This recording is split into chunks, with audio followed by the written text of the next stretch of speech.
recording. So before I want to give over to our guest speaker, Jan Schönleber.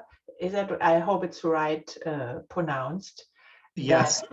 Thank you. So I want to announce that next week in the meeting, we have our monthly happy hour meeting, and we want to talk about serious things, what we want to do in the next time and in David's time with the club. So I hope we have a very heavy attendance next week, that we can talk over some issues from the club. So, and now I will give it over to Jan. Oh, wow, that was fast. Yeah. I wasn't sure if you guys had like a normal meeting you do every week before you have your guest speaker or what, but anyway, I'm so happy that you all invited me. It was an honor to be invited. Are there any questions or anything that you want me to cover sort of before I get into like my quick presentation? No. Okay, so let me share my screen here, and so you can see I have a few slides to show you.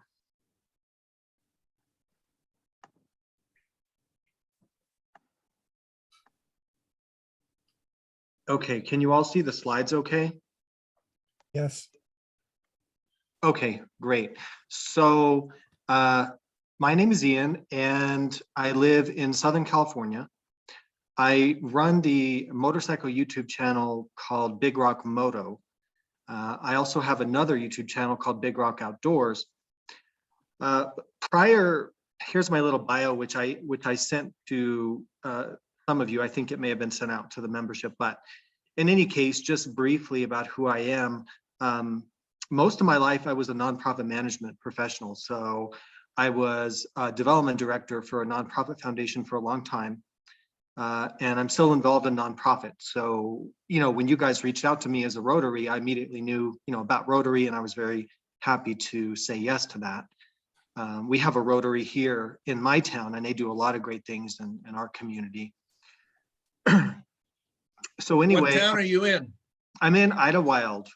Okay. I was born and raised in Los Angeles, and I did a father, son, grandson motorcycle ride through Idlewild a while back. Oh, great. So you know where it is. Yeah, a lot of Yep. people don't. A lot of people, if they're not from the area, they don't really know where it is because it's kind of a small town, but we're up in the mountains. It's about 6,000 feet above sea level. So we do get winter here, even though it's California. But we've had a pretty mild winter this year. So I'm lucky that I still get to ride. I probably get to ride, 10 months out of the year. There might be a couple months where it's too icy. And then, so after my nonprofit career, well, I'm still involved in nonprofits, but maybe I should just get into my slides here so I don't talk forever. So after my career nonprofit, I started some YouTube channels to do with motorcycles, and they've really taken off. So let me kind of give you a background of how that works and how somebody like me, kind of an inside viewpoint of how a video creator in the motorcycle field actually makes a living making videos about motorcycles. Because a lot of people, it's very weird for a lot of people when I say that, like you can actually make money on YouTube and making videos about motorcycles, reviewing motorcycles. So I think where I should start is just, a lot of you already know this is kind of obvious, but there's been a shift in the media and a shift in the way that people get their information, especially with the younger generations, but even with all the generations. So we have social media coming to rise. We have YouTube has become a huge thing in people's households now. People watch an incredible amount of videos on YouTube. And so it's been an opportunity for people like me to get into that space. There's been a shift kind of away from traditional print magazines. You still see traditional print magazines. A lot of us probably get if you're an AMA member, you get I think every other month, maybe they put out a magazine. And there's still things like Cycle World and Rider Magazine and those, but you see they're reducing their quantity. Sometimes they used to be a monthly magazine, and now they do it maybe 4 times a year, 6 times a year. And it's a struggle for them to make money because of the rise in digital media. So what all this has created is an opportunity for people like myself who really didn't have like a broadcasting or media background to come into this space. So are there any questions so far?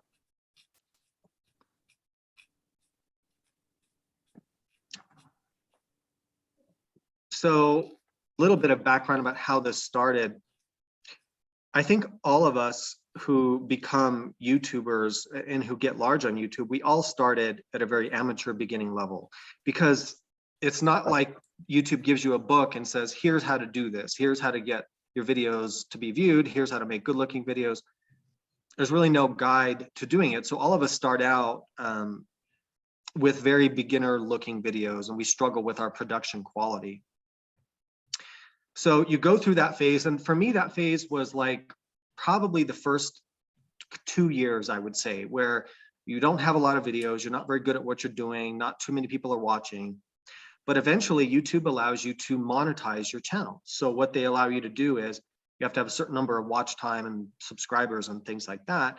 And then you can make money from advertisements that YouTube, which is actually Google, really, they put advertisements on the videos, and you get 50% of what those advertisements pay Google. So Google takes half and the creator gets half. And so I still remember the first month that I made money on YouTube. I think I literally made like $3 and for the whole month. So that's how it starts out. So it's crazy to think that you could go from making like $3 in a month to having a full-time income. But that's what happens when you figure out how to scale a business, right? Because it's just math. Also, in the beginning, I was doing a variety of content. So my channel was not just focused on motorcycles. I had car reviews, truck reviews, outdoor stuff, camping, Jeeps, and different things like that. But as my channel got bigger, I decided I had to split it into 2 channels, have a motorcycle channel, and then have a channel for everything else. Okay, any questions on this part? I found your channel and I saw the thing about breaking off the channel. I was like, what's that? So you just answered that.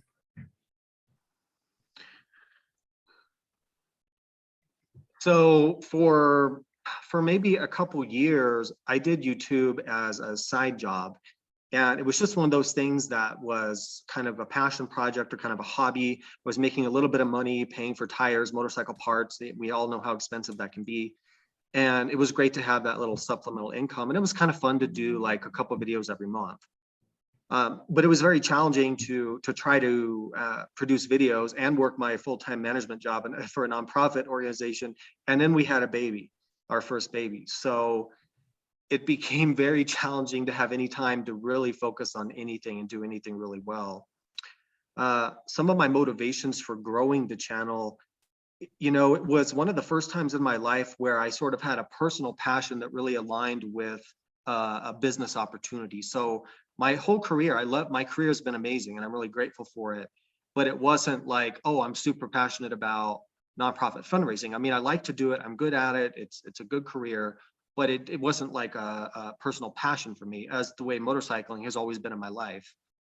So that was an interesting combination of things that I saw an opportunity and I decided I needed to take advantage of that. So I see some chat messages. I don't know. I can't see chat on my screen. I don't know if there's questions in the chat, but.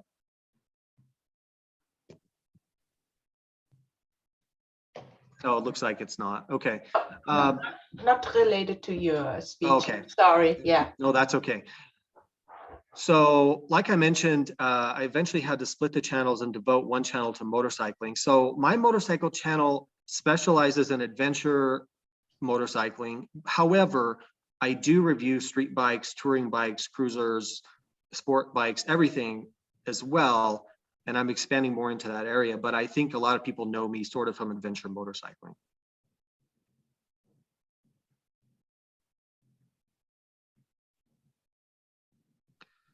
So what is the story of going full time with video creation? So, I mean, people don't like to talk about money, but I spent, 15 years as a nonprofit development director, so I'm okay with it. And I mean, I'm not going to talk about like exact incomes and things like that.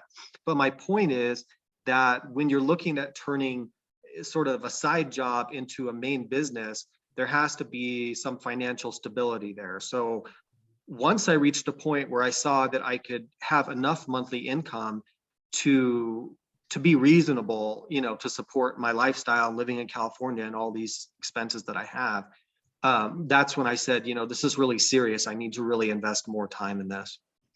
The other thing that I was dealing with was, since we had a baby and since we live in a small town, it really doesn't have much childcare opportunities.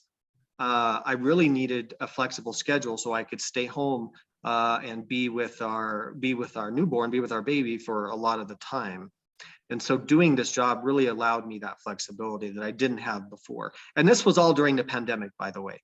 So when the pandemic hit, we had our baby right when the pandemic started. And then I was growing my channel during this whole time. So it was a lot of change happening at the same time. I put long-term vision down here. One thing that I'm always trying to keep in mind is I'm in this for the long run, just like I was in my last career. It's something that, I don't create the type of media that people just swipe through. I don't do 20-second videos. I don't do TikTok. I don't do a lot of that kind of stuff that younger generations want.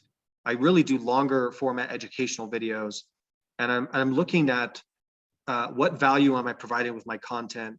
And it's all geared toward long-term growth, right? Not just doing something in a short term that's just disposable. There's so much disposable social media out there. And I think some of you probably know what I'm talking about, but I don't really do that.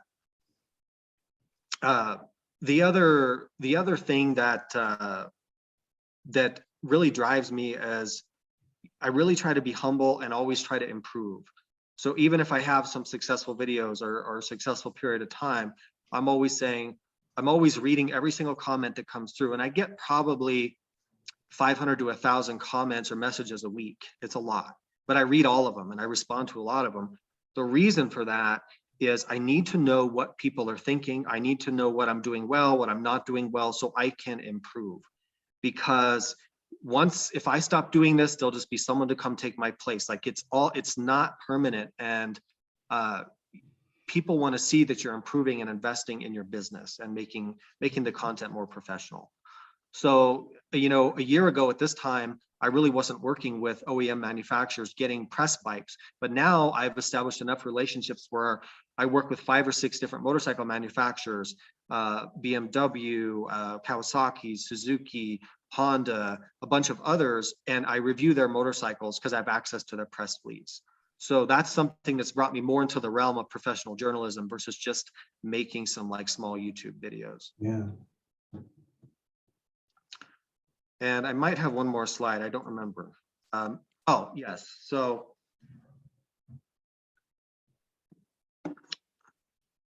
how do you actually make a living doing this?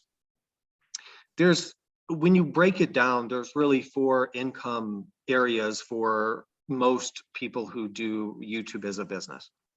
The first is Google AdSense, and I already mentioned that, but what that is that if you're watching a YouTube video and you see an ad come up, I essentially get half of the income that ad pays.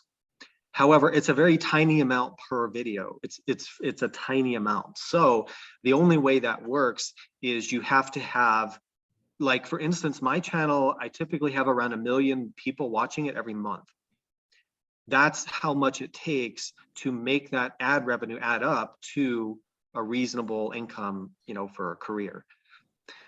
So that's one way you do it. And that income fluctuates wildly. So December is a very good month for YouTube income. And then January, my income went down by about 40%, just because YouTube decides, advertisers are not paying as much in January because the holidays are over, and you just lose 40% of your income overnight. And so it's a very unstable thing. It's not like most normal jobs.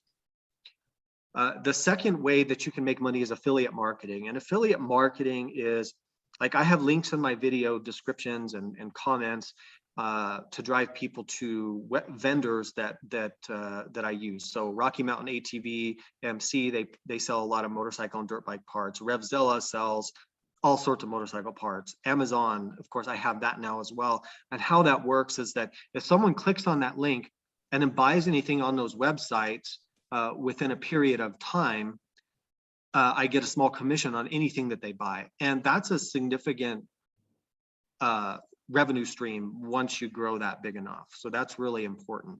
So I'm always trying to drive people to use my links when they're shopping for helmets, tires, motorcycle parts, whatever it might be. So that's a big thing. You also have Patreon. So Patreon is where people personally like pledge $5 or $10 a month to support what you're doing. So I have a group, I think I have around 50 Patreons. But to give you a sense of that, some larger YouTubers have over 1,000 Patreon, 1,000 people pledging to them. So that's something that I could grow in the future. And then the fourth thing is sponsorship. So once you get large enough, and I'm just getting to this level now, companies actually reach out to you and they want to pay for advertising on your channel.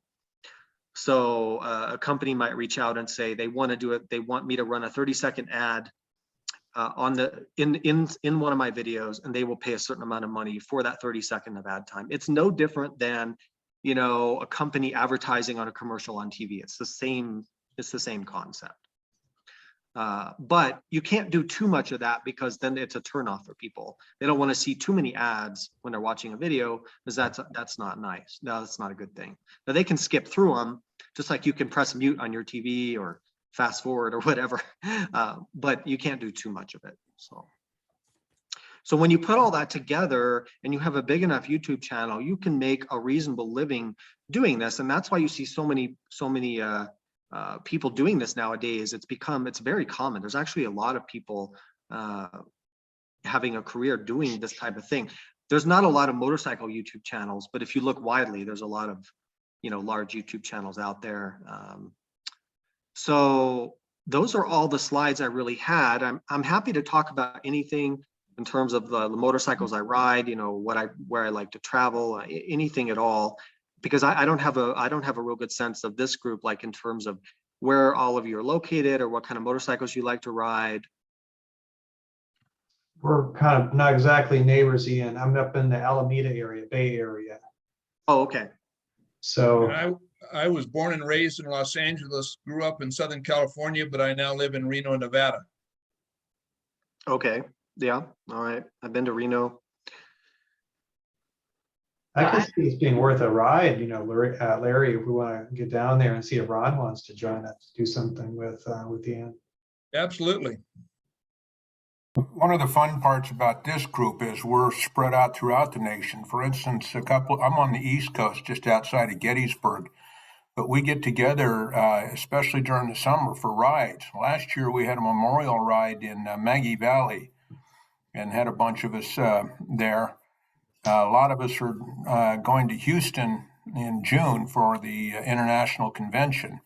And then Ute has put together a ride for us up in Hill Country. So we're spread out, but we do get together. So Deb and I are also in Houston, Texas located. So we both in this area, in the Houston area. Mm-hmm. So how big is, how many members do you have in this club? We are actually a small club. I think because we are so unique, and we have a different kind of membership. We have full members and we have honorary members. So they are, you know, they are in different clubs, local, and then they're joining us for the e-club. We are an e-club, electronic meeting club. So, and that was good because when the pandemic came, you know, nothing changed for us really, because we already met this way. So that was a good thing, you know. So Total is about 40 members. Okay. Yeah, I really wasn't sure because I didn't know there were Rotary clubs like based out of an interest group that met virtually. I think it's really cool. I think that's really neat because it gives you guys a common passion to gather around. I mean, I knew there were Rotary clubs that were in, you know, certain cities or certain areas that like in the town I live, and they do a lot of great stuff in the community. But there are more. Houston actually have an own e-club as well. Only for they have people. The most of them are in the Houston area, but a lot of them are also, you know, spread it out. So this is all what you have when you have an e-club. And sometimes we have visitors from overseas, so from Germany. We had somebody from England checking in, you know. So that's neat as well. So it's really, but the passion all have is motorcycling. Ian, if you check the chat, there's a couple of questions from Scott out in the chat.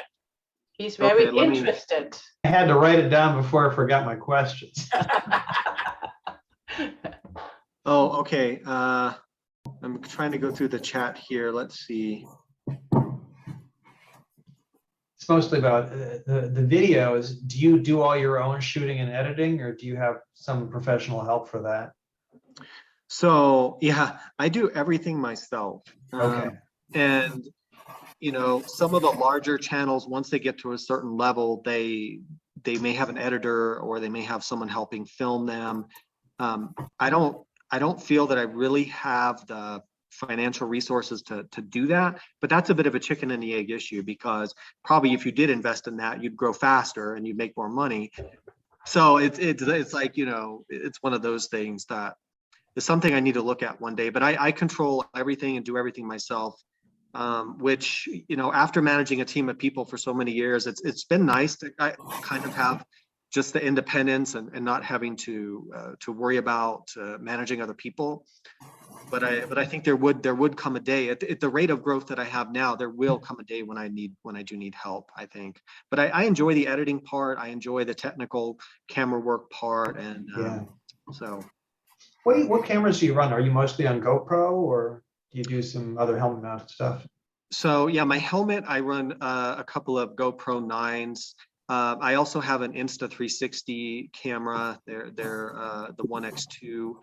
And then I use a Canon R6, you know, mirrorless SLR, and I have a bunch of lenses for that. That's where I shoot studio footage, or when I'm doing motorcycle reviews or taking photos. But yeah, on the helmet, I use GoPro, and then I mount an Insta360 sometimes to the motorcycle, or a GoPro to the motorcycle. But I review so many bikes now, it's challenging. I have so many different mounts, so that depending on what kind of bike I'm filming, I can hopefully mount, you know, because not every bike has tubular handlebars, and then some bikes don't have luggage racks where you can clamp something on, or like when I was doing the Hayabusa, it was very challenging to sort of attach any cameras to that bike. So there's always a technical challenge, and then capturing audio inside of a helmet is very challenging because it's so noisy. Yeah. The Seinas I like for that. What's that? The Seina cameras, I bought the original 10C and then moved up to the Pro, and I just recently got a 10C Evo, because you got everything integrated, and of course the mic boom, which is nice. And now my kids have adopted my older ones. This last weekend, I just took a little ride up in North Bay with both kids on their own motos, a Ninja 650 and a Honda CB500. And now, you know, they're sending me some of their helmet video or the pictures they've shot. So it's kind of interesting. Right. The image quality and the stabilization is crap compared to the modern GoPros. And then of course you get that white sector of the photo from the curvature of the helmet, because the thing's mounted right here. Right. But it's a starter thing. Yeah, I actually have a video in a couple of weeks that's going out about, I've already filmed it and edited it, but it's about how to motovlog in 2022. So I talk about how to mount the camera on the chin bar of the helmet, because you want the camera right below your eyes so that it appears that the person watching is riding with you. Because when you put it like up on the side or the top, it doesn't look right, you know? And so there's a lot of tricks to it. And then how to run a microphone in your helmet and tape it up in the correct location so you don't hear all the wind buffeting. Yep. That it's challenging, and I'm still make mistakes with it. Or maybe, Is that one published yet, or is that to be published? no, he will make the video. So if you do it, Ian, would you share this information with us, and that you maybe send us the link to Deborah, for example, that we can join you on YouTube when you make the next video? Oh yes, I can send you guys the links to my channel and to this next video. Yeah, that the motovlog video is coming out in about 2 weeks, I think. Okay. So I'm usually 2 to 3 weeks ahead. Like the video I'm working on right now, they go out in like 3 to 4 weeks from now. So, you know, that's kind of how production usually works. So it's not like I'm filming a blog and then publishing it the next day. That's not how most, you know, YouTubers really do it. So when you see a video, it's probably something that I filmed 3 or 4 weeks in the past, for the most part. So. I think when we first have something like a link, I can only talk for myself. I'm not that busy with the internet. I love YouTube, because when I came in the country and I didn't know and I couldn't read any manual what I needed, to live in America. Then I looked YouTube, and I found most of the time Mhm. all what I needed, the information as a little video. So that helped me tremendous, So, but what I also want to mention, Scott said something, IFMR. I don't know you are familiar with that, but we have this Rotary clubs. It doesn't matter they are e-clubs or they are local clubs. And then we have the IFMR. Actually, Larry is the main person right now for that. And IFMR is the International Fellowship of Motorcycle Rotarians. And they are actually spreading out so much more because they are all over the world. So the fellowships. So that would be maybe a good idea for you also, or you can give some information to Larry and we can share it with other IFMR groups. Or you can give it to us and we give it to Larry, and then we can, make that happen for you. And then maybe you have some more clicks on your videos. Yeah, Ian, I got to ride with some folks over in Germany and France. When I was on a business trip over there, I just hooked up with the IFMR folks for a day ride, and it was great. Oh, that's great. That's Yeah. great. So, and they are very active. It doesn't matter. There is connections to Australia, and we had some, it's a company, they build campers, so RVs, special RVs for not the normal streets. They're a little bit more outdoor, you would say. And they made a presentation for us in the club as well. So, it's Right. sometimes pretty interesting, and it's a good spreading out for you as well, especially when it comes to the motorcycle community. Yeah, of course. Ian, do you have other some YouTube monetization mentors, some channels you've watched or resources, books you've read about how to make a business out of this? Yeah, I did. Probably a couple years ago is when I was doing a lot of that, when I was setting all this up. Yeah. There's a couple books that I bought. I don't remember the exact authors, but they're always bringing out new books, every year. And then there are YouTube channels that teach new creators, the important things like how to title videos, how do you do thumbnails, SEO or search engine optimization stuff, all that kind of stuff. I did watch a lot of YouTube videos that instructed me, how to grow my own channel, and they were pretty helpful. A lot of them kind of tell you the same information, but it was really helpful. I don't remember the exact names, but there's some pretty big YouTube channels, like 1 million subscriber channels, who do that. That's all they do is make videos that aspiring creators use to help in their production. So yeah, cool, thank you. Yeah, it's funny that I just got a call from my friend earlier today about that. He runs a backyard motorcycle repair shop for old Airhead Beamers here in Alameda. And so I spent a lot of hours over at his place, Friday nights, it's a music studio and they're jamming a little bit. And then, otherwise sitting around and bench racing and drinking beers. But now he's got this idea of doing something along this line. And, we were talking about, Boxer Two Valve, the YouTube channel. This guy's out of Wisconsin. He's about old BMW Airhead repairs. He got this gorgeous shop with all the special BMW tools up on the wall. Old guy with suspenders and the plaid shirt, but he's pretty watchable. Yeah, there's so much out there on YouTube, so it's great for people like me because so many people are watching, and I've always just been amazed at it. Because a lot of my early videos weren't very good when I look back at them, but people still really watch them. And because there weren't, I guess I did the type of videos that a lot of other people weren't doing, like, buyer's guides and comparisons and things like that. But it helps that I've owned like almost 30 to 35 different motorcycles. Yep. So, I can speak to a lot of the differences between different bikes and different brands in a way that some people can't, because maybe they've only had a few different bikes, I think it's also a learning process, right? If you not start to do something, you will not get the experience and you will not, getting forward, right? Yeah, and the thing is that it's a lifelong learning curve. You're never, you think that some people think that, oh, I've really made it now. But that's wrong. Like, yeah, it's wrong. You're always on the curve. And it's just like riding a motorcycle too. Like, no matter how much more experience you have and more trainings, more different bikes, you're still on the learning curve. You still make mistakes and you still can get better. It's the same thing. Bad thing is that you learn more from the mistakes than from other things. That's Here's like, here's the big question, Ian. Do you feel like your life is less boring because you're running a motorcycle and YouTube channel instead of your previous work, or no?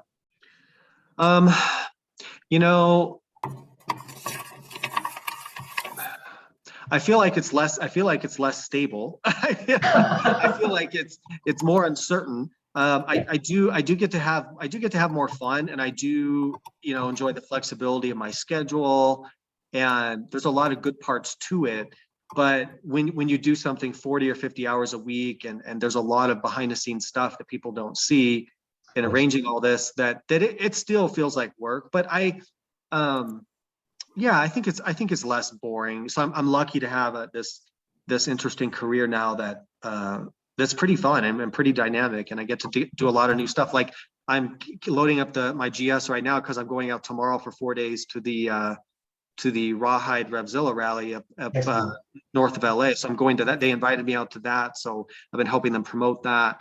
And then I just partnered with Ride ADV. They do worldwide motorcycle tours. So I'm going to be a guest guide for their tours around the world in the coming couple years, and get to lead tours in like South America and different places in the US. And so that's an exciting thing. So it's leading me to places that I never would have imagined. So doors start to open. So it's been great. And I do wonder, like, how long will this keep going, Yeah. Rawhide is Helga Pedersen's outfit, right? I don't know if he's associated with that. I know who you're talking about, but Rawhide is like Jim Hyde is the owner, and I don't know. Oh, that's right. Yeah, I've spoken to him too. I forgot that. Yeah, his facility. They do a lot of training, and they have a big facility up in the desert. And then Ride ADV, I think, is based in Oregon. I think Oregon. Eric is the owner of that. They have a YouTube channel as well, but their main business is guiding these tours. But they've reached out to a few YouTubers like myself to help them do guest guided tours. And of course, what they're hoping to gain on their end is some exposure to their tour business through people like me. So I have to be careful with that, like, not promote too much, but it's a chance for me to go on these rides that I wouldn't get to go on because I don't know how to go to Patagonia. I don't like. It's going to be great to be able to do it with them. So Very cool. And so you're doing it since the pandemic started, so 2.5 years, something like this. Yeah, I probably been doing it for longer, but I've only been doing it seriously for maybe 2 years. Yeah. Congratulations to this idea, honestly. Oh, thank you. I asked the boring question because I spend a lot of time on my ass in front of my computer for my day job. I'm starting to get bored with myself. So I'm looking at, what else can I do to make my life more interesting? Yeah, I want to ask him about what he rides. What do you ride? What was your favorite ride so far? Yeah. So, I guess I could speak in terms of motorcycles and also riding trips. Most of my riding has all been in North America. So I've done like a lot of the popular street sport touring and adventure rides anywhere from the Rockies out to the western coast, right?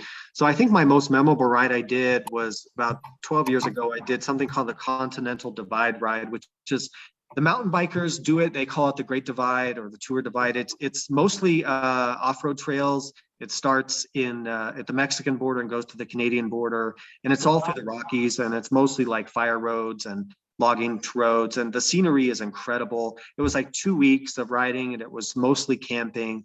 The weather changed a lot. The scenery changed a lot. It was an incredible ride that I've never really been able to duplicate since I did that. But I also like to do sport touring and touring riding as well. So I've owned I've owned everything from Yamaha FJR to Triumph Tigers to V-Stroms, to, you know, a lot of BMW GSs. I've had, you know, I've had all sorts of dual sport motorcycles. I don't really have a favorite. I mean, I guess if I had to, the GS, the BMW GSs have always been kind of my, like, they do everything really well, and they're super comfortable, and I've never had an issue with them. And you know, I'll probably always have a GS in the garage. So Me So I too. noticed you've got video content. You've also got an Insta and a Facebook. You're kind of cross-platforming a little bit, but it doesn't look like, I'm not seeing like you've got a blog. It's mostly video and less writing, correct? yeah, you know, I really have been wanting to start a website to write the articles to go along with every video, but Right. there's been no time for that. But I do own the domain, Big Rock Moto and Big Rock Media, but I haven't set up the websites. But I'm paying for the for the name. I know what you mean. You know, and so that's a pending project that I really wish I had time to do. Instagram, I don't do much Instagram, but you know, everyone told me it's like, you've got to do that to cross promote. So I've done a little bit more of it. Facebook, yeah, I do have a Facebook, and I get a lot of my messages through Facebook because YouTube doesn't allow people to direct message. So if people want to contact me, they usually email me or they send me a message on Facebook or Instagram. Sure. So it's hard to keep up with all these things, and it gets to be a little bit too much, you know. And then they're like, oh, you need to do TikTok and you need to do all that. And it's like, I don't want to do everything, you know. Right. Well, it's probably also kind of a matter of personal authenticity, right? I mean, what feels like who you are. Yeah. Yeah, because doing 30-second videos, I just don't know what I'm going to do with that. Like, I don't understand it, you know. I can't really say anything in 30 seconds. So. But I think when you have your good experience with YouTube, why not staying, you know, there, and you know exactly what's happened or not happened, you know. Yeah, yeah. And it's the most still when somebody looking for videos, the most of the people looking to on YouTube first, you know, because it's such a big amount of videos what you can grab on, you know. It's unbelievable. Mm-hmm. Yeah, and Google, a lot of people also through Google search, they just type into Google like BMW 1250 GS, and my videos will come up a lot of the time just because of how I've set up the keywords and things in the video. So search engines drive traffic, but yeah, I've really had to learn a lot, and I still have a lot to learn. Mm-hmm. How many total videos do you have on your channel? I see there's a ton, but I didn't count them. I think I want to say it's probably around 150. I haven't even looked, honestly. It's probably around 150 videos, which actually for a channel my size is not that many. I've, you know, I tend to do longer format videos, and I have a lot of watch time. So, you know, yeah, I tend to do, you know, less quantity and more quality, if that makes sense. So I usually push out only one or two videos a week at the most. Yeah, I remember reading something about famous painters, and that they had to be collectible. This is a Radiolab series or something. To be collectible, an artist had to be fairly prolific. And so there's not enough of it out there. Now, you know, that's of course with an individual painting, which is one product, and you can make derivative images from it, but it's not like something where it's a one-to-many media like what you're doing. Right. But there's actually enough content with enough regularity to follow, to subscribe to, and then of course to monetize, which is nice. Right. Great. Interesting. So maybe we should make a video over our club, right? A little bit more for the club. We've dabbled in that. Did you show that to Ian, Uta? No. Okay. But you can if you like. I don't know where I had to figure out where to find it now. Okay, too much on the, yeah, maybe we should be more prepared for that. So just a thought. Yeah, so we have a little bit, and I hope we will make a little bit more, because during the pandemic, we wanted to make the ride in the hill country in Texas, but then the pandemic showed up and we had to cancel everything. And now we have this convention in Houston coming up, and the most of the people there will attend the after the convention ride to the hill country again. And so this is the first time actually I'm in a club and I can meet with all the members from the club, because we was not able through this pandemic thing also to meet, only virtual but never in person. We started last year with the ride in the Bergy Valley, but I personally couldn't make that ride. It's a long distance also. But next time we're waiting for our trailer, then maybe I can make that with a trailer happen. That would be great.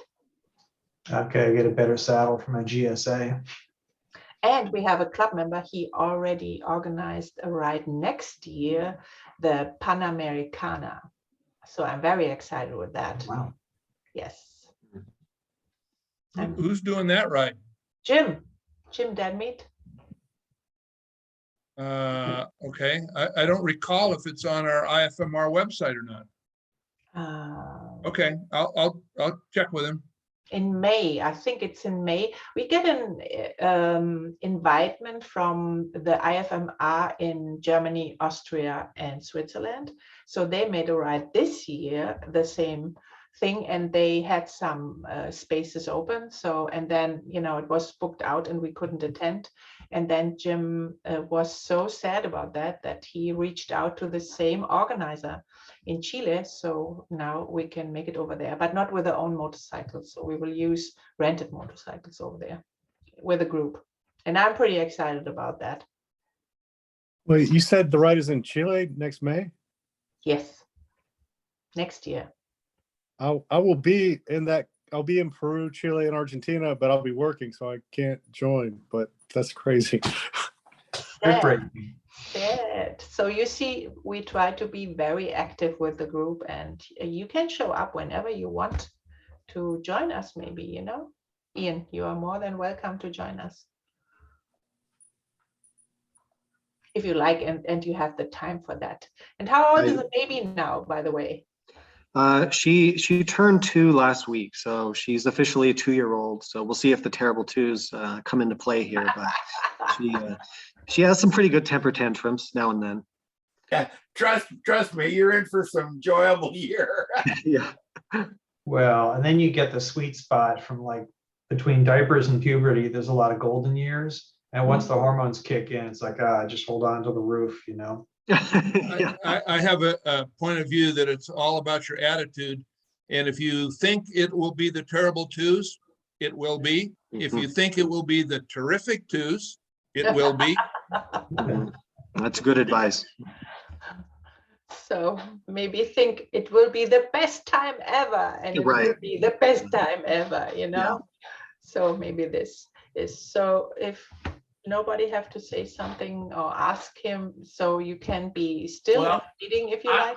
On a similar note, let's say I would like to pay a fund fine for last Saturday, April 16th. My blushing bride, Carol, and I celebrated 45 years of marriage. Wow. Congratulations. Congratulations. That's awesome, Keith. And he's still pretty active, so that's a nice thing. So yeah. So Deb had a bad internet connection. This is why she left. And we had some guys in Michigan. They had a long week, it looks like. So, but you can still join us, Ian, to join the meeting. But thank you for the presentation. It was very interesting. And I know that Scott will definitely reach out to you, right, Scott? Okay, following up. Yeah. Yeah. And maybe, I don't know how many miles you are apart from each other, but maybe it's several hours. Several hours. California. We're by Oakland. Okay. I never was in California. I will in September with my brother. He's coming over. Then I'm going to California, but I have no experience with California already. Yeah, I know. Ian, do you host rides too? Or, I saw something on there. I do, not a lot, but I do, there's a couple local groups here that I ride with, and sometimes I host rides or campouts or things like that, but I haven't done anything really linked to the channel in terms of like a Big Rock Moto kind of ride. I've thought about that, but I think it would be a lot to manage. But I am, with that partnership with Ride ADV, I am going to be, guiding some tours, and I'll be pushing that information out via all my different social media and YouTube. If people want to go on those rides, they can sign up, and I'll be the guide for those tours. I'm still learning about what all that means, but it looks pretty exciting, and is a really cool opportunity to work with a professional, tour organization. So that's going to be something new that I'm looking forward to. Do you have an email list you send out stuff on? No, that's one thing that I really should do, though. I should have that, that's part of the website. Yeah. I mean, I'm just barely dipping my toes in with my crappy little blog, but I've thought about doing something like this before. It's just hard to balance with the whole day job thing. Yes, it absolutely is. Yeah. Cool. Well, I hope to get a chance to ride with you sometime soon. In the meantime, I'm subscribed to the channel, so I'll be. Oh, thank you. Yeah, thank you. Maybe you found a new fan now, because Kay, you cannot see her right now, but she's a member of the club and she's sitting in Guatemala. So maybe you will have some visitors from Guatemala the next time. Oh, wow. Yeah. That's a good thing on the electronic meeting, right? You can be everywhere. Yep. So thank you again, Ian. Yeah, of course. Thank you guys so much for inviting me. I was a pleasure, and reach out with any questions or anything else you need. I think Linda was inviting you in the first time, right? I Linda, right? believe that's true. Yes, I think Yes. so. Yeah, so she was our speaker planner for a long time, and then she found a lot of interesting speakers for us for many years. So, and this is how we find you. This is how we get there. Well, you guys are doing a great job. So thank you very much. So we're organizing every year like a polio ride, a ride against polio, but locally more. But this is something I think this is a main project to eradicate polio plus. I don't know, you heard about that. This is, and I started here in the Houston area, right? It's my 6th year the next time coming up. I do that to make a fundraiser to raise money. This is the thing. This is a good read. If you haven't seen it already. He's an IFMR guy. Actually a polio survivor, Bob Muchler. Mm-hmm. And he's motorcycled all over the world, and he has largely done it for fundraising purposes, but you might find, there might even be a way to cross brand and, make your business of it, but at the same time, latch on to a larger representation. Yeah, that's great. We had John Cramp tonight, and he's also a polio survivor.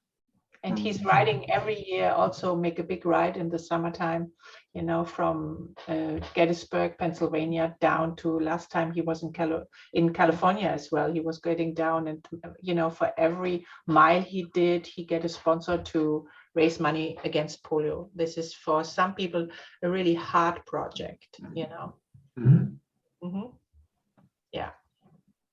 So guys. Bob actually came on that ride that I took with Larry up in the Sierras last fall. It was a good time. Guys, I'm really jealous that you are so far away, that makes it so hard to catch up with you. Honestly, I would love to do that. Sad that you cannot come to the convention, Scott. Well, I haven't decided yet. It's just like I'm working too much to plan vacations. And so I know it's... So David and I will be there, right? No, David will not be on the Hill Country, but he will be on the convention. So okay.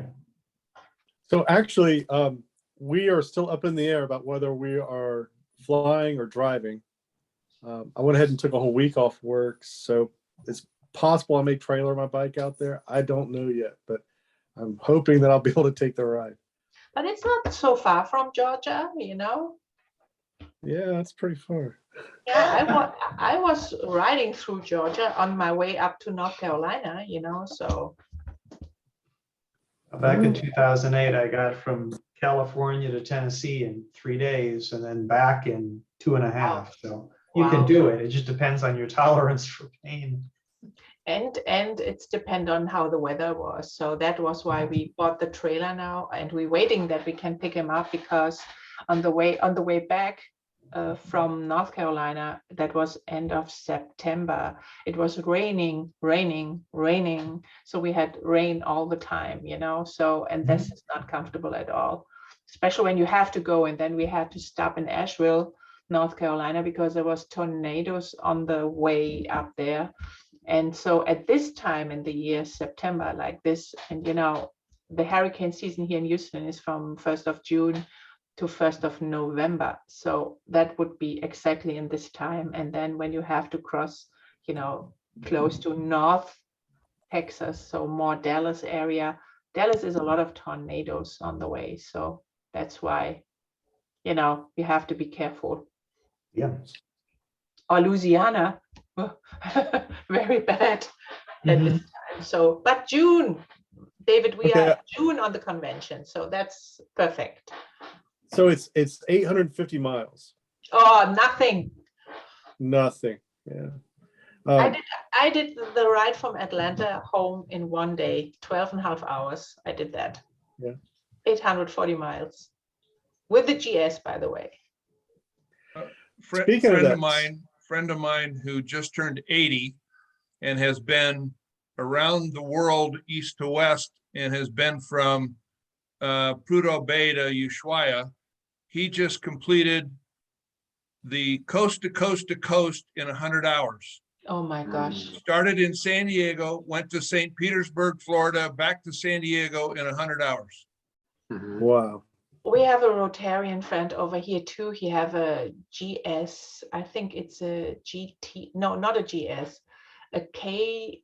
Is it a GT 1600? GTL, A 1600, right? big And- touring bike. Yeah. What he liked to do is he liked to ride overnight, because then the traffic is not that bad, and he have a like an infrared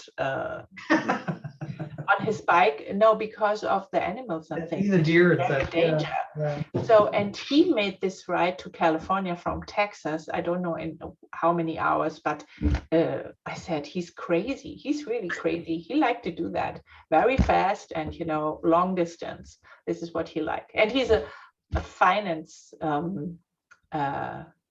finance guy. So, you know, funny thing. A finance advisor. Now I got it. So Likes to he's diversify his risk. So Scott, is that a stock seat on your 850 GS? It is the factory low seat, right? So with the saddle that I came with, it's the two-tone red and black. You know, I can't come anywhere near to getting both feet down as much as I'd like. What? Really? My inseam is 32 inches. I'm not a tall guy. I'm 5'8". I'm not like short, but I like to get a little bit more foot down. Okay. So I've got to take this low saddle, and we've actually got some moto upholstery guys in town here who could just reshape the foam for me. I need something that kind of grabs my butt like this, right? Yeah, the stock seat wears me out. Yeah. It's there's nothing there. Well, and it's also tipping my pelvis forward, right? Which puts more curve in my low back. Mhm. Yeah. And that also is tiring. I have had 4 different Russell Daylong saddles, and I love the Russell Daylong. And if you did a ride-in appointment, they can customize it for you while you sit in it. Yeah. Where They're is booking in that? July, though. I I was know. trying to get it done sooner. What is Yeah, I the know. name? What is the name? Russell Daylong. Russell Cycle Products, and it's called a Daylong saddle. Like I said, I've had 4 of them. I love them. So does my wife. I have a Corbin. I made the. They're all right. Corbins are good, but I think the Russell is more supportive. It's more that around the buns. Mhm.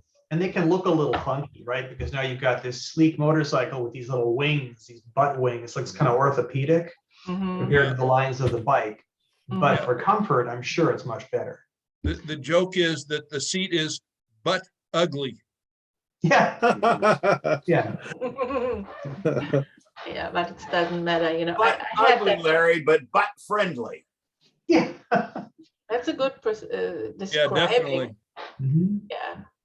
Yeah, interesting. Yeah, so I have always a problem that when I'm going on this big ride, on these long rides, you know, long distance, that my butt is hurting. You know, I have the feeling I can feel my every bone, even with the carbon. So what I'm doing all the time when I'm going through the villages or whatever, when we go the back roads, as soon as I can stand up on the Oh, yeah. machine, I do that, you know. So, and they're looking at me like I'm crazy, you know, but I don't care. It's hurting. It's really hurting, you know.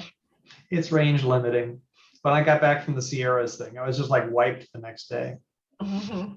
So on these day longs, what do you recommend, vinyl or leather? Depends on if you ride in the rain. Yeah. So when I had they also offer a Sunbrella canvas, and when I had my GS Adventure, I had vinyl sides and I had blue Sunbrella canvas on the seat, and it matched the blue color of the bike, and I thought it was pretty good looking. That's just personal. But I like the leather for the main seat, and then you can do vinyl for the sides. Okay, thank you. Sorry to Shanghai the meeting about seats, but I got excited. Oh, I've been that's- looking for a seat for a that's- while. That's totally okay. So we had on my old motorcycle, I had the R1150R before, and I had also leather on it. The bad thing is if it rains and it soaks full of water, you know, you can prepare it a little bit with cream, but this is the reason why I picked now the vinyl for the seat I have now, because it's for the weather. For the comfort, I like more the leather, but for you know, the weather, if it rains, you get a wet butt. Yeah. I've had two of the Russell Daylongs. I had a leather one on my Goldwing, and whenever it rained, I would put on the rain cover Mhm. that they sell. And then on my Yamaha, I got the vinyl, but I use a sheepskin cover on the Daylong. Mhm. But I swear by the Russell seat. I mean, they're the best. I've ridden the Corbin, and it's a maroon color, very similar to the paint on the Triumph Bonneville I ride in the Colorado mountains. And it's kind of I don't know, it's like a Mustang seat, but it's proportionately sized for the Bonneville, so it's not, you know, too big, but it fits my bottom and it's comfortable. And what was that called? I gotta go, guys. See you later. Yep, Bye. I gotta Thank jump you to for that joining, spot. Larry. Presentation. And we can stay, but I want to end the meeting official with a four-way test. So the things we think, say, or do as Rotarians, right? First, is it the truth? Second, is it fair to all concerned? Third, will it build goodwill and better friendships? And fourth, will it be beneficial to all concerned? And the fifth, is Will it it be fun? Yes. So, because then I'm ending the recording also. All right, I gotta jump, but